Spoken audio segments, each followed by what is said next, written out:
Good morning, dear students. So, hope all of you are fine. So, now we are going to continue with our story, The Little Girl.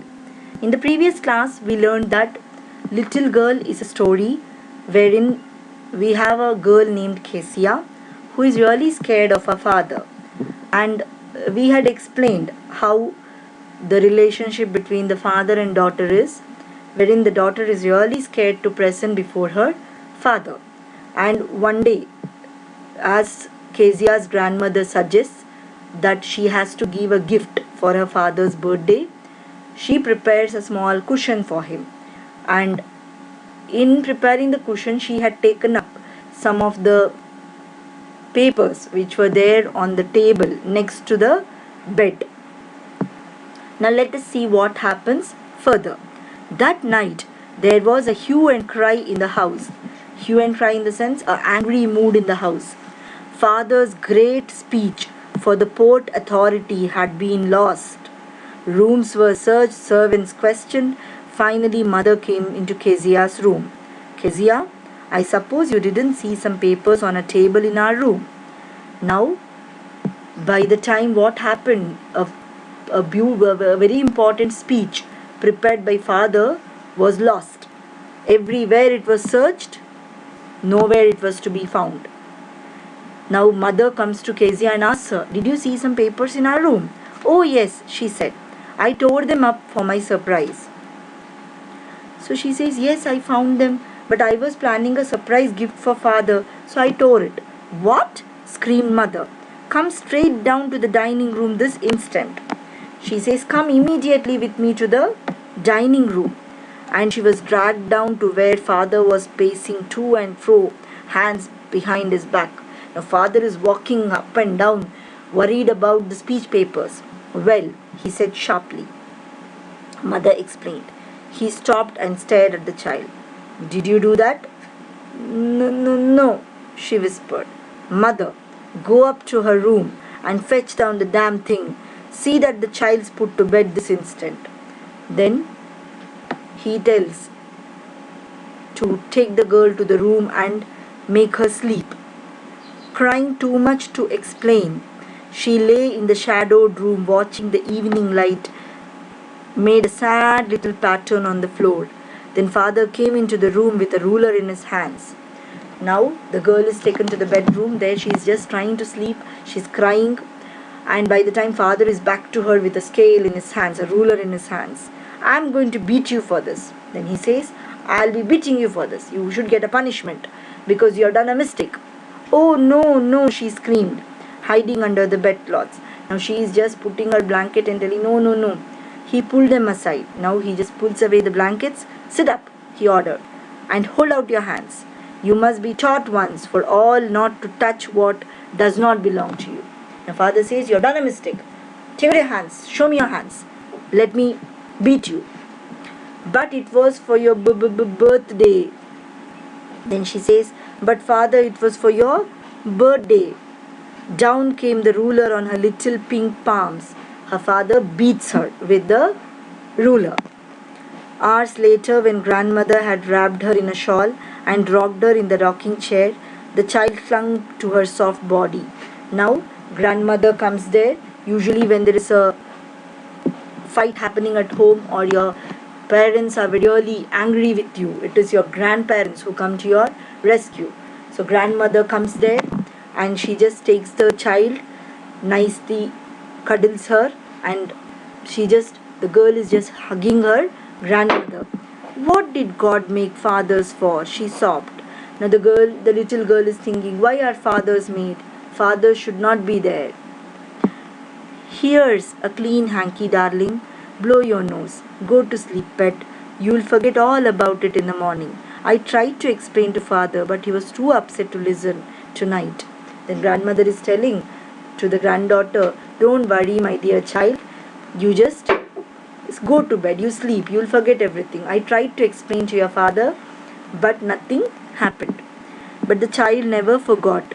Next time she saw him, she quickly put both her hands behind her back and a red color flew into her cheeks. Now next time when she saw the father, she was so scared that he would beat her again. So she used to just put her hands at her back because she was scared of her father. The McDonalds lived next door. They had 5 children. Looking through a gap in the fence, the little girl saw them playing tag in the evening. Now there is another family who is the neighbor of this Kezia's house, and they are the McDonalds, and they used to always play tag. Tag means chasing each other, catching each other by running. The father with the baby Mao on his shoulders, 2 girls hanging to the coat pockets, ran round and round the flower beds, shaking with laughter. Once she saw the boys turn the hose on him, and he tried to catch them laughing all the time. Now the girl is seeing another father here who is really enjoying with his kids. They have 5 children who are playing around in the garden, running from one corner to another. The girls are enjoying with the father, and the boys are also really laughing, and they are very happy. Then she decided that there were different sorts of fathers. Now Kezia is thinking, every father is not like me. Each father is different. Suddenly one day, mother became ill, and she and grandmother went to hospital. One day Kezia's mother falls sick, and Kezia's mother and grandmother had to go to the hospital. The little girl was left alone in the house with Alice the cook. Now the girl had to stay alone at home because her mother was hospitalized, that too alone with Alice the cook. That was all right in the daytime. Daytime, Kezia was okay, but during the night, she was really scared. But while Alice was putting her to bed, she grew suddenly afraid. What will I do if I have a nightmare? She asked. I often have nightmares, and then Granny takes me into her bed. I can't stay in the dark. It all gets whispery. Now the girl is trying to explain to Alice she is having a habit of having nightmares. Nightmare means bad dreams. So when I get a bad dream, I usually go to grandmother, and grandmother hugs me and she makes me sleep. But now I am alone, and in the night I feel really scared. You just go to sleep, child, said Alice, pulling off her socks. And don't you scream and wake your poor pa. Then Alice is advising her, nothing will happen. You sleep. Nobody is going to come. No dream will come. But ensure that you are not screaming in the night, and don't wake up your dad. Now let's see what happens. Does the nightmare come? But the same old nightmare came. The butcher with a knife and a rope, who came nearer and nearer, smiling that dreadful smile. While she could not move, could only stand still, crying out, Grandma, Grandma. She woke shivering to see father beside her bed, a candle in his hand. Now in the night, as Kezia was scared, she got the same old bad dream. A butcher was carrying a knife and a rope to kill her, and he was going nearer and nearer to Kezia. And Kezia in her sleep, she woke up and she started shouting, Grandma, Grandma. And she was really shivering. She was scared. By the time her father comes there next to her bed with a candle in his hand. What's the matter? He said. Now father is asking Kezia, what happened here? Oh, butcher, a knife. I want Granny. Then she says, no, I'm really scared. I saw something. I want Granny now. I want grandmother. He blew out the candle, bent down, and caught up the child in his arms, carrying her along the passage to the big bedroom. Now, father is carrying the little daughter to his bedroom. A newspaper was on the bed. He put away the paper, then carefully tucked up the child. Then he just covers the child with the blanket and all. He lay down beside her. Now father is sleeping next to his daughter, half asleep still with the butcher's smile all about her it seemed. She crept close to him, snuggled her head under his arm, held tightly to his shirt. Now the girl is going very close to her father, hugging him tightly, snuggling up. She is just trying to have a comfortable position with her father and hugging him. Then the dark did not matter. She lay still, Here, rub your feet against my legs and get them warm, said father. Now father is telling, rub your leg against my leg, you will feel warmer. Tired out, he slept before the little girl. Now before Kezia could sleep, father was really tired after coming from work. He slept off. A funny feeling came over her. Now Kezia is feeling very funny. Poor father, not so big after all, and with no one to look after him. He was harder than grandmother, but it was a nice hardness. Now Kezia is thinking, really a poor father, no, nobody is there to take care of him. So he's not that very big, but he's really hard, but a very nice hardness it is. He's not as soft as grandmother.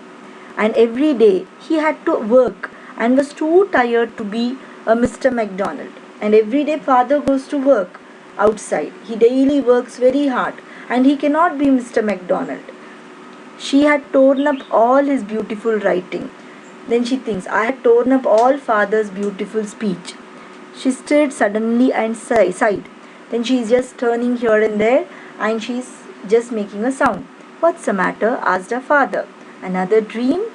Then father asked, what happened? Did you have a dream again? Oh, said the little girl.